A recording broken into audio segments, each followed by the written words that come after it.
Hello check hello. जी हाँ, हर साल की भांति इस साल भी नवयुवक सरस्वती पूजा समिति आप सभी को हार्दिक हार्दिक अभिनंदन करती है और करती ही रहेगी। तो उठाए दोनों हाथ, सरस्वती माता की। थारे देह टांगे आज बोली जे भसान में, थारे देह टांगे आज बोली जे भसान में। दुई दिन से भूखल बानी माई के ध्यान में, दुई दिन से भूखल बानी माई के ध्यान में। थारे देह टांगे आज बोली जे भसान में, थारे देह टांगे आज बोली जे भसान में। जी हाँ, आप सभी श्रद्धालु भक्त से नव निवेदन है कि कृपया शांति बना रखें और शोर शराबा न करें। ओ लड़का की फर्क वालों की लाइन मार रहा है।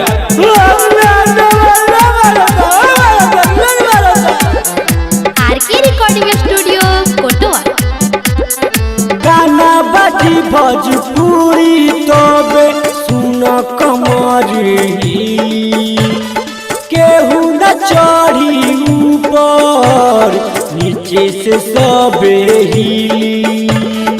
ओ लड़का ऊपर कहाँ चढ़ रहा है, नीचे उतर के डांस करो।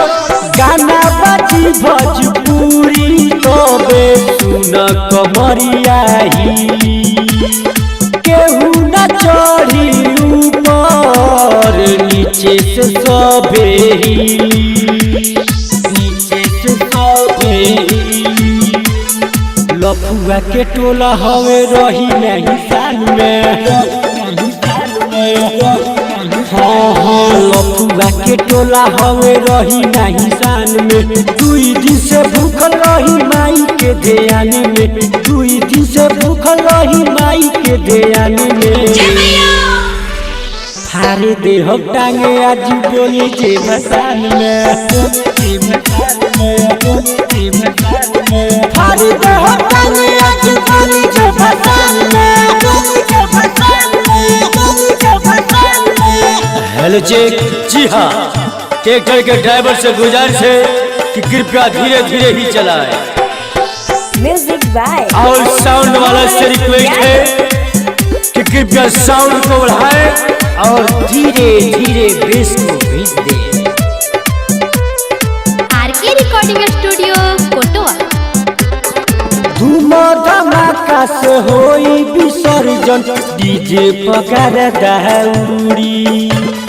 केहू न आज बोली संजय के डीजे पर कम रही। अब फरियालो दम तो सुनना धूम धमाका से होई विसर्जन, डीजे पकार दहउरी।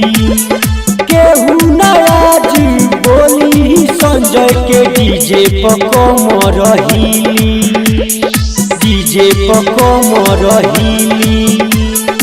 अभिरंजन राजा रही माई के गुणगान में, माई के गुणगान में, माई के गुणगान में। अभिरंजन भूषण रही माई के गुणगान में। दुई दिन से भूखल रही माई के ध्यान में, दुई दिन से भूखल रही माई के ध्यान में।